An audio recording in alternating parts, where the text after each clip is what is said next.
linis muna ako, no? Kasi, tignan mo, linis tayo ng bathroom. Tignan mo na yung phone ko. Kasi uwi rin ako ng ano ngayon, uwi din ako ng farm, kaya maglinis muna ako. Alas 8 ako dumating dito, guys. Kasi sabi ko maglinis ako kasi parating yung aking aking alaga. Yan, saglit natin yan. Linis muna ko siya. Diyan lang muna. Garbage, ko. Papon muna ako, ha.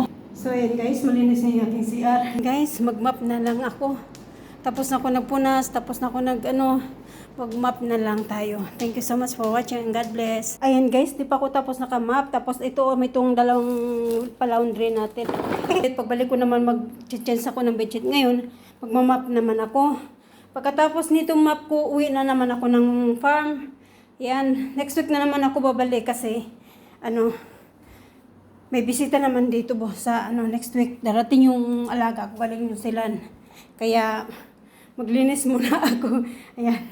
Yung linis lang ito guys na 1, 2, 3 ha. 1, 2, 3 lang to kasi hindi naman tumarumi. Ako lang man dito. Ayan. So thank you so much for watching guys. Hanggang dito lang hinihingal na ako. Wala pa akong lunch. Wala pa akong breakfast. Nag-breakfast lang ako. Sandwich. Bumili ako ng sandwich. Una muna ako. Nagpunta ako ng fish market. Bumili. Nakalimutan ko yung phone ko kaya hindi ako nakapag-vlog doon. So, ngayon, dito naman ako maglilinis naman ako dito sa aking, dito sa bahay sa city. Balik na naman ako mamaya sa farm. Ayan. So, ayan guys. So, hindi muna ako mag-change ng bedsheet kasi, pagbalik ko na lang. So, ngayon, malinis na yung bahay ko. Malinis na yung toilet ko. Malinis na yung dito. Malinis na rin yung dito. Ayan. Ilang kwarto to? 3. Yan, madilim na siya. Kasi pinadilim ko ng ilaw. So, ito, sala ko, malinis na rin.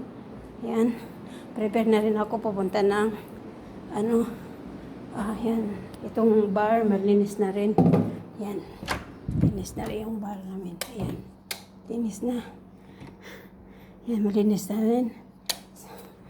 Tapos, dito. Yan. So, kusina, malinis na yung kusina ko. So, thank you so much for watching and God bless. Ayan.